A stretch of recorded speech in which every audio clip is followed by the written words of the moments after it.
Today we're going to steampunk that journal kit from Weaver. That's coming up. Hello everyone, my name's Daniel Reitz. This is Weaver Leather Supply. Today we're going to be taking a look at that journal kit that I designed for Weaver, and we're going to give it a steampunk theme. But before we dive in too far, let's take a look and see what actually comes in the kit. You're going to get the inner and outer pieces of leather,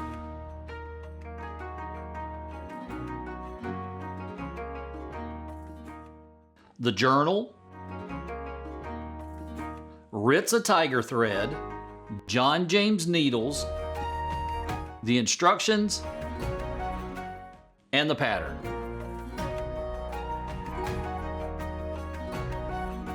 First thing I'm going to be doing is just cutting these pattern pieces down to size. That way I don't have to use any more leather than I absolutely have to. Then we can go ahead and start cutting out the individual pieces for the journal. The big thing to remember though is that that outer shell of the journal is made from the thicker, smaller piece of leather. That's the one we want to cut the shell out of. If we do it the other way around, it's going to cause all kinds of problems. So the outer shell is cut from the thicker piece of leather. It's also the smaller of the two pieces of leather. After we get that main piece cut out, then we can start cutting out the remaining pieces from the thinner piece of leather. It's the bigger of the two pieces. Just remember, you're going to need to cut out two of that first piece. One is going to be from the thicker piece of leather. It has no opening in the middle. The second one is going to be from the thinner piece of leather, and we are going to cut out that inner middle opening.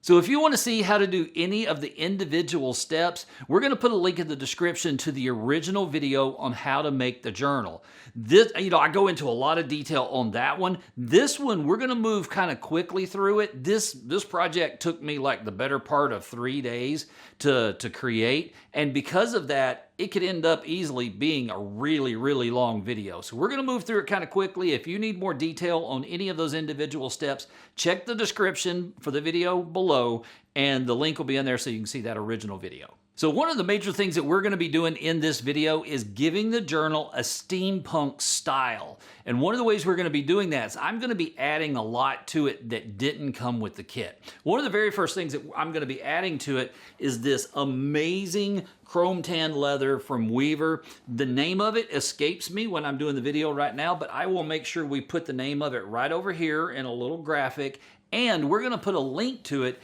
in the description below. That way, if you want more detail on it, you can get that. But what I'm essentially going to be doing is I'm going to be putting contact cement on the flesh side of this leather, as well as the shell, that thicker piece that we cut out. And I want to bond the two of them together so that the finished sides are out. So to bond these two pieces of leather together, I'm going to be using barge contact cement. It's a tried and true, proven solution for bonding two pieces of leather together pretty much permanently. Once it makes contact, it doesn't want to let go.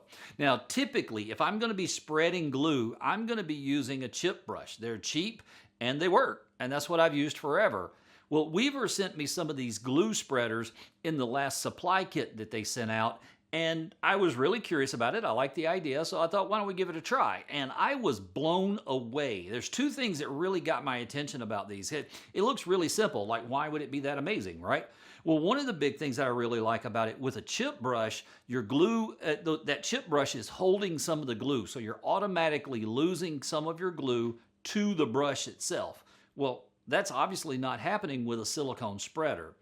The other thing I like about this, let's say you get a little bit too much glue in one area. It starts to congeal and you've got essentially a puddle there. Well, we can take this silicone spreader and use it to squeegee some of that glue up and then move it somewhere else so we're not wasting glue. These things are amazing. If you don't have one, we're going to put a link in the description below so you can get one too. Oh, I forgot to mention, they're reusable. Clean them up while the glue's still wet on them and you can use them over and over.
Now, one of the things you can do when you're styling a journal like this is create a layered effect. Now, you want to be pretty thin, otherwise it gets ridiculously thick. But I wanted to create a layered effect for more depth with this particular project. So what I'm going to be doing is I'm going to be grabbing some 3-ounce veg tan leather, and I'm going to cut out another panel that's the same size as that first main shell piece that we cut out. And I know it doesn't really make sense right now, but you'll see why in a second.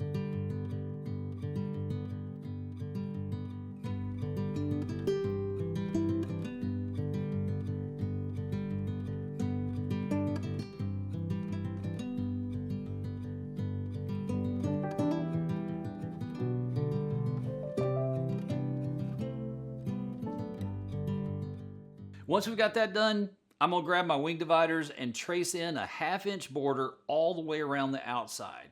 Essentially, what I'm gonna do is I'm gonna create a frame to go around the outside of the journal.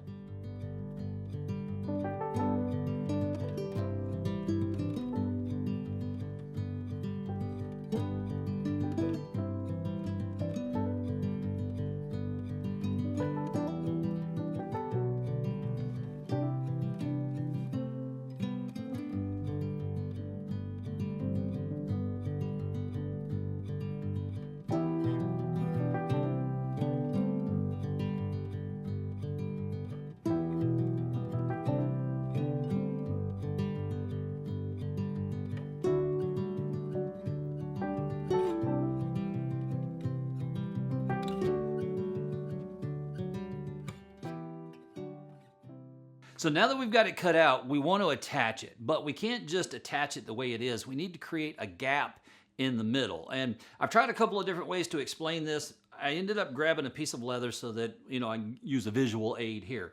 The distance from here to here is shorter than the distance from here to here.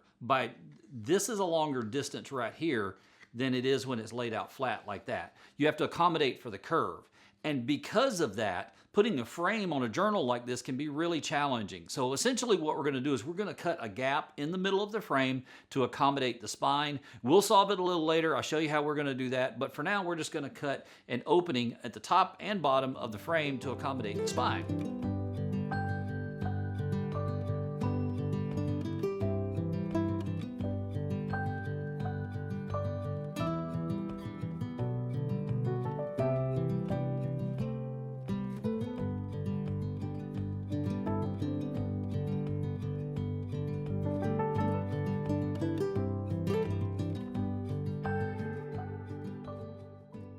So earlier when we cut out the frame, there was that inner piece that we had set aside. And that piece is going to be perfect for creating the panels that we're going to attach the gears and various steampunk kind of things to.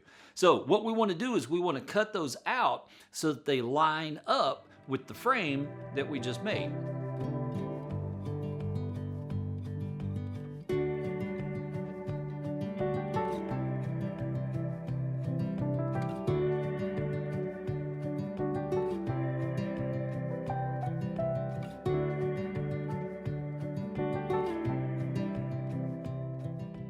So with that done, we can go ahead and move to dyeing all the individual pieces. To do that, I'm going to be using 2 different dyes. They're both Fiebing's Pro dye. The first one is going to be dark brown, and the second one is going to be mahogany. Now, the reason I wanted to do this is I've found in the past, sometimes, keyword, sometimes, it can give you a little bit of an inconsistent dye job.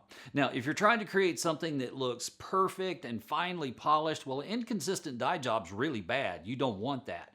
But if we're trying to create something that looks like it's got some age and some wear and tear, and it's got a little bit of history to it, well, the inconsistency, as long as it's subtle in the dye job, can communicate that without being jarring. The key is we want it to be really subtle, though.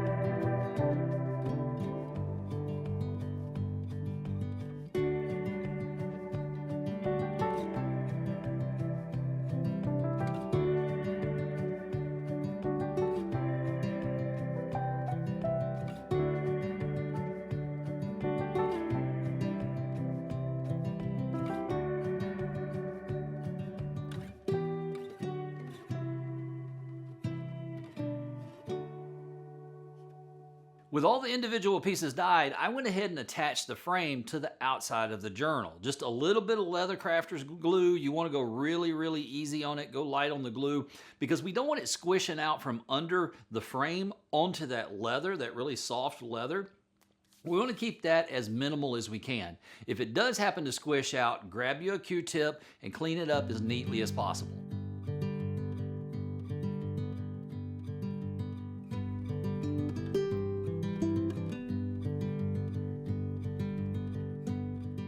So one of the things that can happen when you're creating a project on the fly, like I am here with this one, is that you can get so focused on the future steps that you forget about or you miss the ones that need to be done now. And that's exactly what happened here. With that frame that I just attached, I should have oiled and dyed it before I attached it, but that's not really that big a deal. We can do that a little later and it'll still work as long as I'm really careful. The thing that I can't do later that I should have done is edge bevel and burnish the inside of that frame. Well, it's attached now, so it's too late. It's just going to have to be what it is. But those are the kind of things that can happen when you're creating a project on the fly. So you really want to carefully think about each individual step if it's something that's going to be permanent or semi-permanent. But those panels that are going to go on the outside and everything that goes on the inside, so the liner and a couple of pockets, all of those need to be oiled, dyed, and any inner edges need to be slicked and burnished because you're not going to be able to get to those later. So we want to do that now.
So this is where mine and yours might start to drift apart pretty dramatically.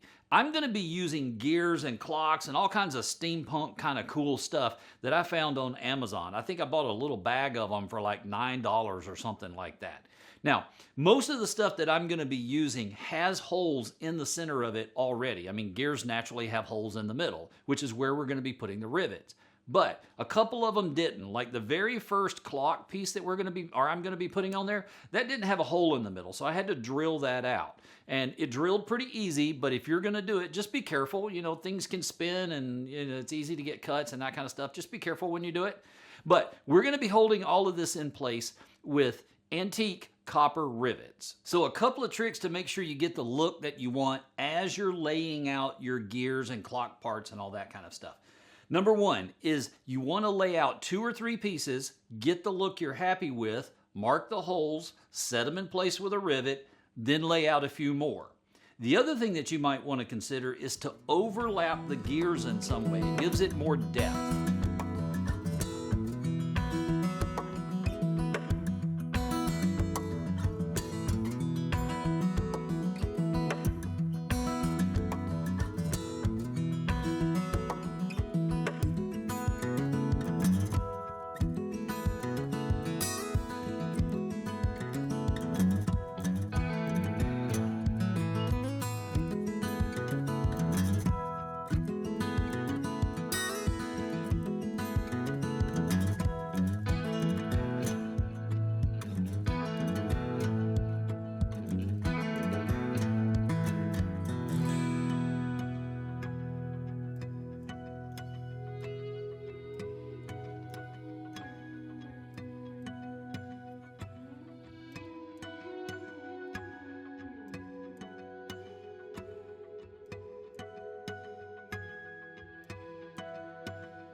So at this point, I'm loving the direction the project's going, but that red leather's really bright. So I pulled out a technique that I've used on some of the other projects in the past, and that is, even though this is chrome tan leather, I antiqued it. I used Phoebing's antique paste in dark brown, no sealer, no nothing, just antiqued right over the top of it. And sure enough, it worked exactly the way I hoped it would. Number one, it muted that red leather a little bit. And two, you can see the grain in this leather just pops.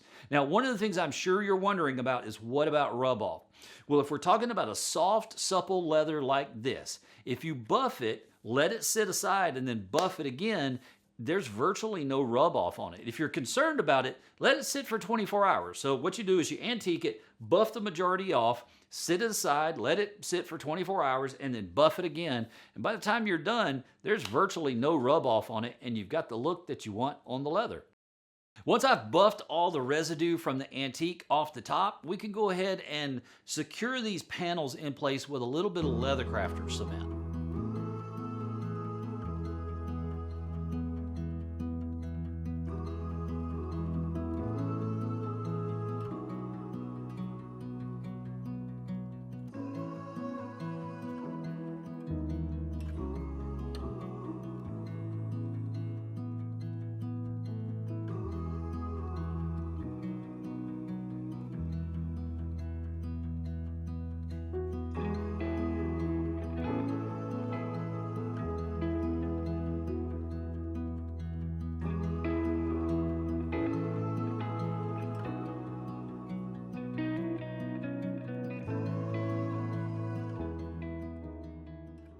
So this is looking really good, but one of the things I always do is I ask myself, what is one more thing I can do to take it a little bit further? And I keep asking myself that until the answer is nothing, or if I do anything else, it's going to take away from the project. Well, one of the things that we can do with this is that we can add gears to that red leather that we just finished antiquing. It's going to give us more depth by adding more layers.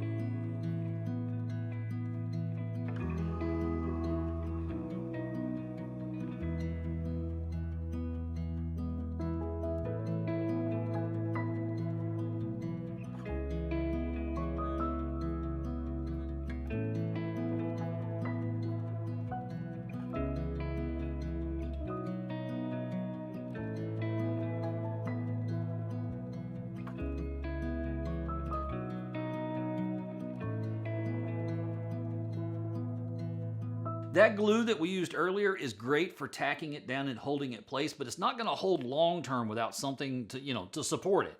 So what I'm going to do is I'm going to be adding rivets. But one thing I want to point out is that I'm only setting the rivets on the outer corners. I'll be adding the inner rivets along the spine a little later.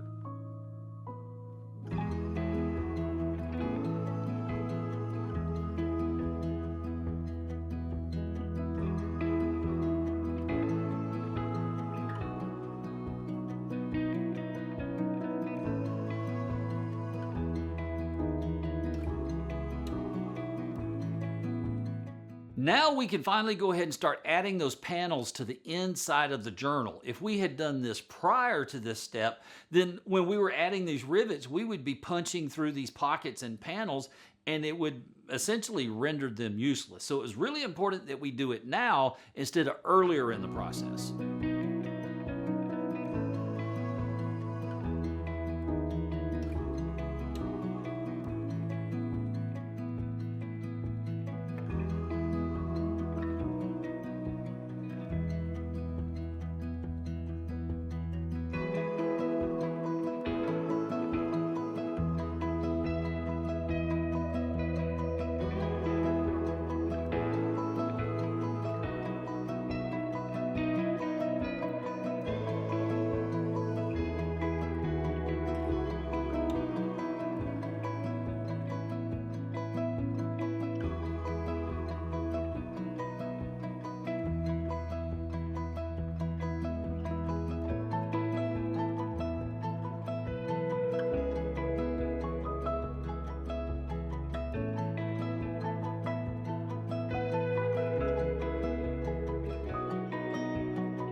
with all the panels added to the inside, we can go ahead and start stitching this thing together. I've got a Weaver 205, so I'm going to use that to sew it.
Now, one thing I'll point out real quick is that over the process, with us adding so much to it, the edges of it got a little bit thick, a little bit heavy. If you're trying to stitch something like this by hand, it's probably going to be a pretty good chore. It's going to be kind of difficult. But I really like the fact that the edges on it are so thick. That was not planned. It's kind of a happy accident. But one of the reasons I like it is it makes it feel like a book. I'm holding an old book in my hand versus, a lightweight journal. I actually ended up liking that, and it was totally by accident, kind of a happy accident kind of thing. So you remember earlier when we were making the frame, we cut that gap in the top and the bottom, and that was because of the difference between a book that's closed versus a book that's open. Well, this is how we're going to fix it. Essentially what I did is I took the exact same leather, cut it to the same width so that they match the frame that we've already created, and I created 5 straps that are going to be going down the spine of the book. Now, what we want to do is we want to attach them with rivets on each end instead of gluing them or stitching them down. That way, when it's closed, it works. When it's open, they pull away from the book, allowing it to open. Otherwise, if we didn't do that, this book's going to be impossible to close without breaking or stretching the leather out of shape. So the little straps right there, that's going to solve our problem.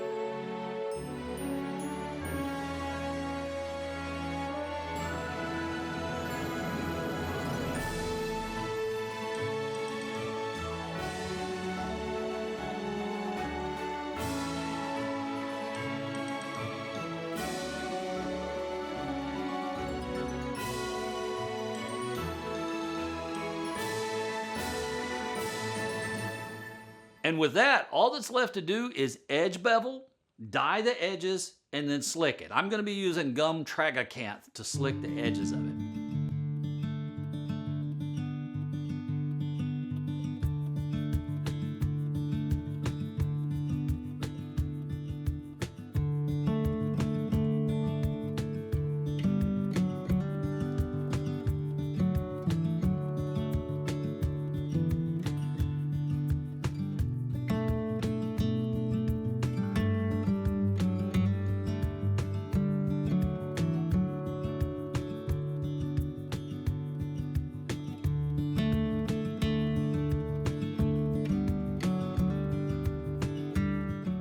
With that, all that's left is the final results.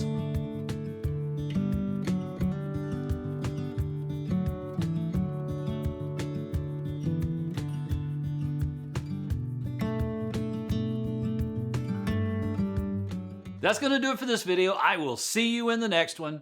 In the meantime, go make something amazing.